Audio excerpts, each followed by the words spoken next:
Saúdo a todos que acompanham o canal Refúgio Teológico e também aqueles que fazem parte do nosso Instituto Superior de Teologia Cristã, Turip. É um prazer novamente estar aqui com vocês para poder compartilhar mais conhecimento, seja da área teológica, filosófica, científica, histórica e assim por diante. Hoje nós vamos falar a respeito de um estudioso, filósofo, teólogo chamado Jonathan Edwards, tá? E a gente vai falar um pouquinho sobre sua vida, sobre sua obra, certo? E especialmente a gente vai focar um pouco sobre o pecado original, né? Vamos ver, recentemente foi lançado pela Editora Vida, se não me engano, um livro desse autor intitulado O Pecado Original, certo? E aqui eu vou trazer algumas considerações sobre a vida e a obra de John Edwards e esse livro, O Pecado Original, e mais nos dois, eu acho. Bem, desde já, se você não é inscrito no nosso canal, compartilha, se inscreva, tá? Conheça nosso conteúdo, conheça mais nossos temas aqui. Nós temos mais ou menos aqui quase 500 vídeos, ou 600 vídeos, tá? No canal, então tem muito conteúdo dentro da nossa limitação, né? Obviamente, nossos recursos. Então, vamos começar hoje falando a respeito de John Edwards. Então, se você não sabe quem foi esse importante filósofo e teólogo, hoje você vai ficar sabendo sobre a vida de John Edwards. Bem, Jonathan, né? Ele nasceu em 1703 e morreu em 1758. Ele foi, de fato, um grande estudioso, teólogo e missionário, pastor norte-americano, muito conhecido como um dos mais importantes e originais teólogos cristãos e filósofos da América colonial. Nascido em West Windsor, Connecticut, Edwards foi prodígio desde a sua infância, né? Desde cedo. Então, ele vai entrar no colégio aos 13 anos de idade, e se formando aos 17. Então, a gente percebe que nessa época que as pessoas davam prioridade, tinham como objetivo o estudo, o conhecimento. Diferente da nossa época. Nossa época é uma época totalmente anti-conhecimento, contrário aos estudos, né? Então a gente percebe que em algumas épocas, em especial aqui, o estudo sempre foi algo primordial na vida das pessoas. Então esse pastor, teólogo, missionário, ele teve sua carreira religiosa, né? Bem, você sabe que após sua formação, Edward vai se tornar pastor assistente em Nottingham, Massachusetts, onde eventualmente sucedeu seu avô, Solomon Stoddard, como pastor principal. Ele vai desempenhar um papel importantíssimo no movimento de avivamento conhecido como o Grande Despertar, que ocorreu nas décadas aí do ano 1730 a 1740. Então, ele destaca como um fervoroso pregador e teólogo. Lembrando que nós estamos falando aqui de um teólogo reformado, tá? E deixando sempre aqui aberto que não concordamos com toda a teologia da reforma. Tá? Não concordamos, porque um exemplo disso é o batismo infantil. Isso é antibíblico, certo? Do mesmo modo, não concordamos com toda a teologia do pentecostal, porque em alguns aspectos vai incorrer no neopentecostalismo. Isso é um equívoco. Então, a gente sempre vai trabalhar no equilíbrio das duas visões, né? Reformada e pentecostal, né? De uma forma equilibrada e sadia, ok? Pois bem, voltando aqui ao assunto, já depois disso, em 1750, Edward foi demitido da sua congregação em Northampton devido a uma disputa teológica e disciplinares. Posteriormente, ele se tornou missionário entre os nativos americanos, e também em Massachusetts, onde continua a escrever e a pregar. Posteriormente, em 1757, ele foi convidado para ser presidente no College of New Jersey, que atualmente é a Universidade de Princeton. Mas ele vai falecer em 1758, devido a complicações de uma vacinação contra a varíola. Agora a gente vai falar um pouquinho sobre duas obras importantes de John Edwards, que é Afeições Religiosas, que eu separei aqui, A Liberdade da Vontade e O Pecado Original. Então, a gente pode dizer o seguinte: Afeições Religiosas, escrita em 1746. Nessa obra, Edwards expõe a natureza das emoções religiosas e a diferença entre emoções verdadeiras e falsas experiências religiosas. Ele vai argumentar que as verdadeiras afeições religiosas são aquelas que transformam a vida e são evidenciadas de uma verdadeira conversão.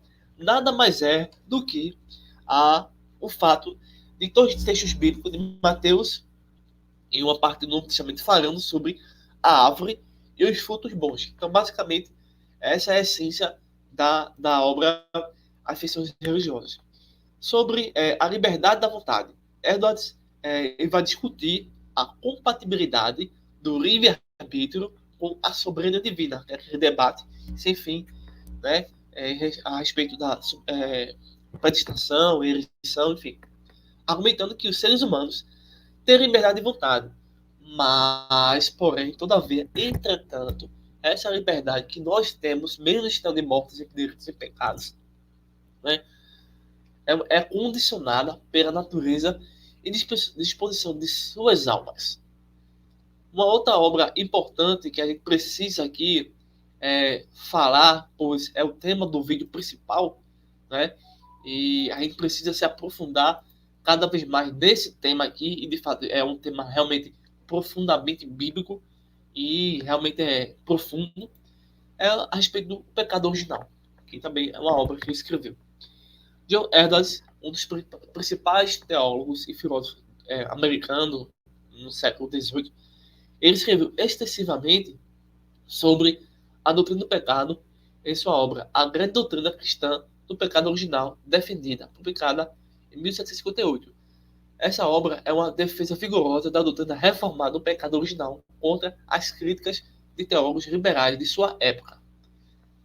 Nós podemos conceituar pecado original da seguinte forma: o pecado original é uma doutrina bíblica teológica que afirma que a natureza, a essência humana, foi totalmente, com todas as letras maiúsculas, totalmente corrompida pelo pecado de Adão e Eva no Jardim do Éden. Então, estamos falando de uma herança, né? Segundo essa doutrina, todos os seres humanos, abre aspas, com exceção de Cristo, fecha aspas, nascem com a profunda inclinação natural para a rebeldia, o pecado, para o reino das trevas, né? Enfim, herdada dos primeiros pais da humanidade, tá certo? Então, nessa obra, e o pensamento de John Edwards, ele argumenta dessa forma, que o pecado original, ele possui uma universalidade do pecado. Então, é universal. Todos os homens pecaram, né? Romanos diz isso. Então, Edwards argumenta que a evidência da corrupção moral universal entre os seres humanos é uma prova óbvia, contundente, cabal, é uma prova que é perceptível, é experimentada, né? Então, todos os seres humanos, de qualquer civilização, de qualquer cultura, né? E especialmente as culturas que não têm respaldo bíblico, elas são profundamente pecaminosas, né? O ser humano, né? Essa questão da corrupção moral, né? Então, é universal, não é apenas geográfica ou apenas dentro de um lapso temporal, tá certo? Então, esse escritor, né, Jonathan Edwards, ele observa que todas as culturas e sociedades mostram sinais verdadeiros de completo comportamento pecaminoso, indicando que o pecado é uma característica profunda e enraizada na natureza humana. Basta você ver com seus próprios olhos, né, a televisão hoje. Assista um canal, emissora. O que você vai ver é a extensão, a produção do pecado. Isso mostra que a doutrina defendida pelos teólogos reformados nesse sentido é bíblica e não há como refutar, não há como dizer que isso não é verdade.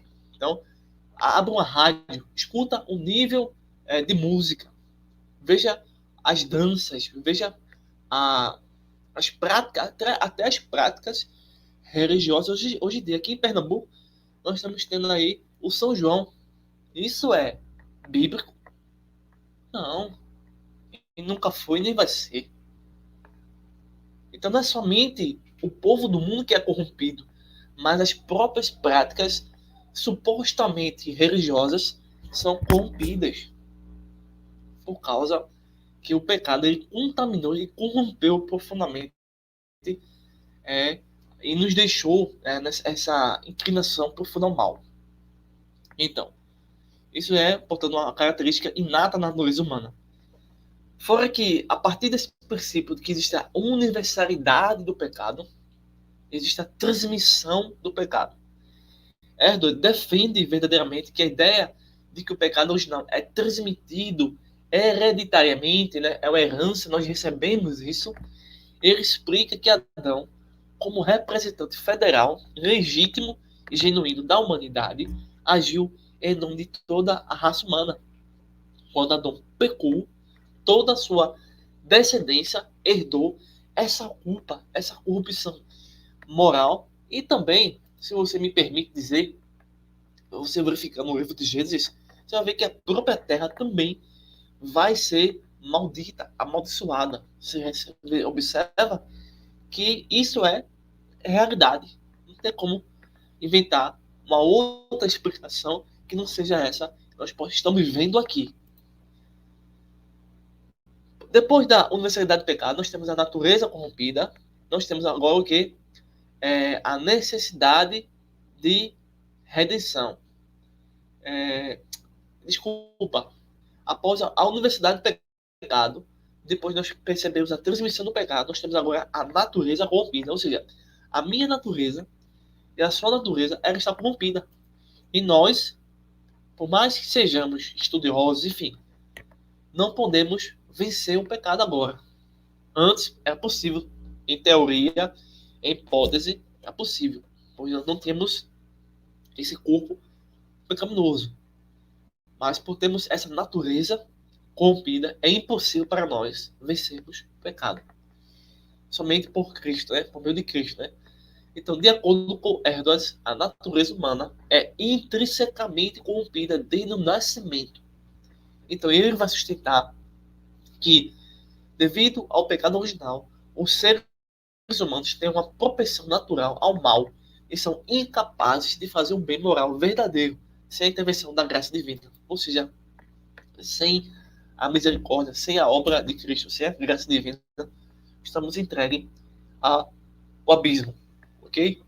Agora, a gente pode perceber o seguinte: a partir disso, nós podemos entender realmente a importância, a beleza e a seriedade da necessidade de um único e suficiente Salvador que ele propiciou a chamada salvação ou redenção.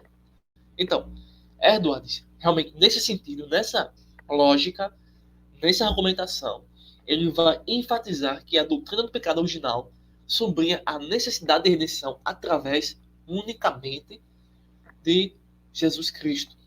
Sem a compreensão da profundidade da corrupção humana, não se pode apreciar plenamente a magnitude, né, da salvação oferecida por Cristo. Ou seja, é o que eu digo, a religião não nos salva, mas Cristo nos salva.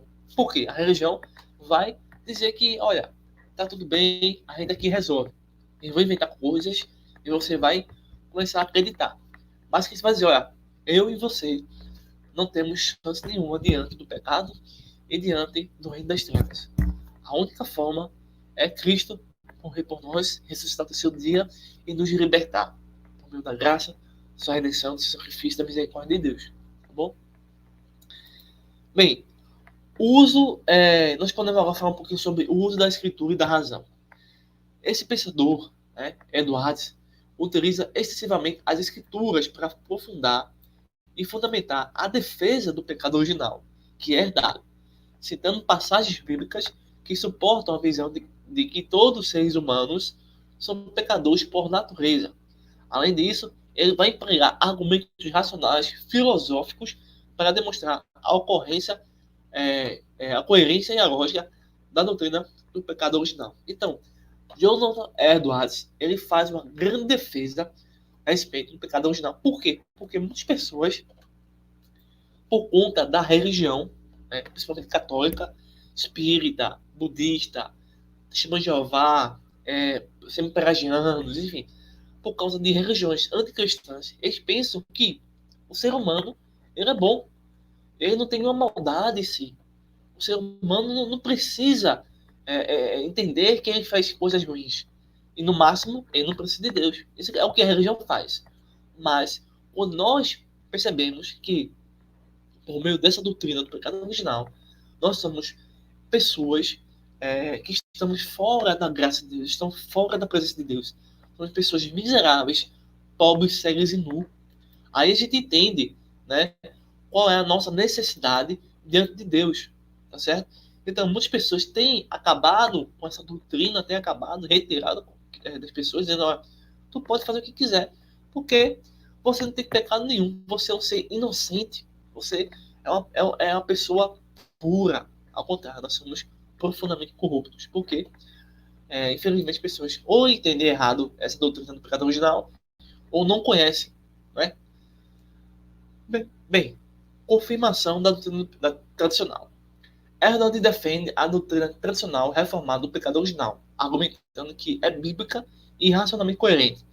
Ele se opõe às tendências liberais de sua época, que buscavam minimizar, esquecer, apagar, deletar ou reinterpretar o conceito, essa doutrina. Infelizmente, muitas igrejas estão fazendo isso, né? Muitas religiões, né? Vamos dizer assim. Bem, a verdadeira realidade da consciência humana é o pecado original. Então, Edwards, ele vai enfatizar a seriedade da condição humana após a queda. Esse pensador acredita que a compreensão correta do pecado original é essencial para reconhecer a verdadeira mensagem e a verdadeira mensagem do Evangelho, da graça de Deus e principalmente da redenção em Cristo. Porque não adianta você sair evangelizar e pobre, é um coitado, é uma pessoa que está longe de Deus. Mas a religião o cegou. Quando a religião cega o indivíduo, ele não consegue ver a redenção de Cristo. Porque ele vai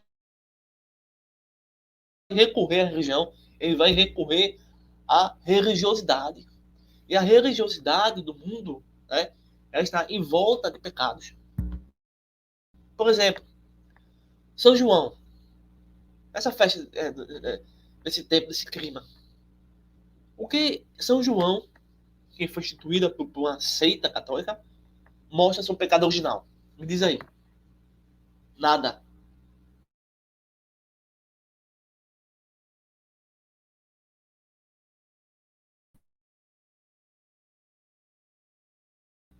Todo mundo sabe. Pratica as obras, não confessam Cristo, não buscam a Cristo.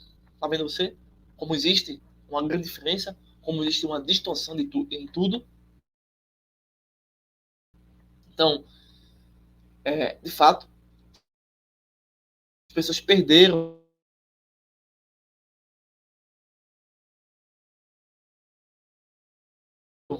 a, frisando aqui a importância dessa redenção. Erdogan vai destacar que devido à corrupção do pecado original, os seres humanos são totalmente dependentes da graça de Deus para a salvação. Isto é,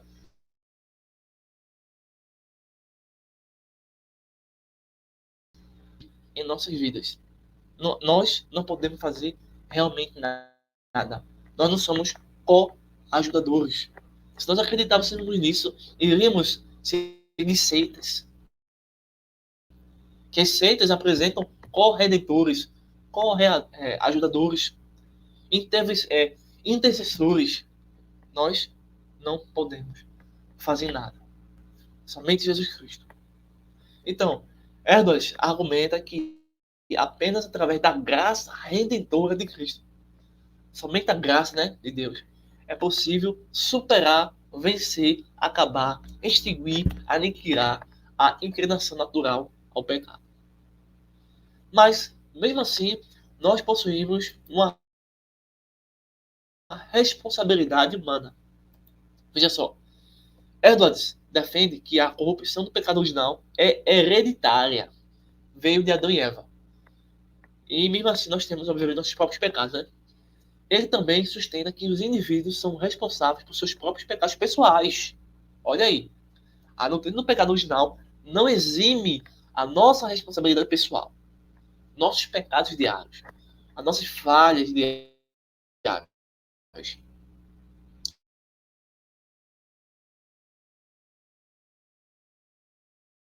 Mas explica extensivamente, profundamente. Compartilhe esse vídeo em suas redes sociais, em seu grupo de WhatsApp, Facebook, né? Se puder, baixe esse vídeo, envie para os seus amigos, compartilha, inscreva-se, deixe seu like, ok? Nos ajude. Quer estudar conosco? Entre em contato. Quiser adquirir livros da área de teologia, falando sobre ateísmo, comunismo e doutrinas pentecostais, entre em contato conosco. Nós temos aqui os livros para vender, tá bom? E assim a gente se ajuda. Vamos finalizar esse vídeo dizendo o seguinte, que o filósofo, teólogo, missionário, pastor Jonathan Edwards, né, em sua obra específica, O Pecado Original, apresenta uma defesa contundente, robusta da doutrina reformada, da corrupção inata da natureza humana, herdada de Adão. Portanto, ele argumenta que essa doutrina é essencial para compreender a universalidade do pecado, a necessidade de aceitar Jesus Cristo hoje e sempre, e a importância do estudo bíblico da graça divina. Utilizando uma combinação de argumentos bíblicos e filosóficos, Edwards reafirma a visão verdadeiramente a respeito do pecado original, enfatizando sua relevância para a teologia cristã e para a vida espiritual e também para a vida intelectual. Então, de fato, John Edwards foi uma figura espetacular no desenvolvimento da filosofia cristã na América colonial, deixando um legado duradouro tanto na teologia quanto na filosofia. Né? E especialmente comentando muito bem a respeito do pecado original. Então, é necessário continuar estudando essas obras e assim a gente poder ter um amadurecimento, uma evolução, um crescimento espiritual. Então, Erdald, ele vai combinar uma rica tradição reformada com análise filosófica rigorosa, oferecendo uma visão profunda da interação entre a vontade humana e a soberania divina, algo muito importante. O problema do pecado original, a necessidade de redenção em Cristo e a verdadeira vida e virtude cristã. Eu desde já agradeço a sua paciência, a sua participação, a sua confiança em nosso canal, em nosso instituto. Bons estudos.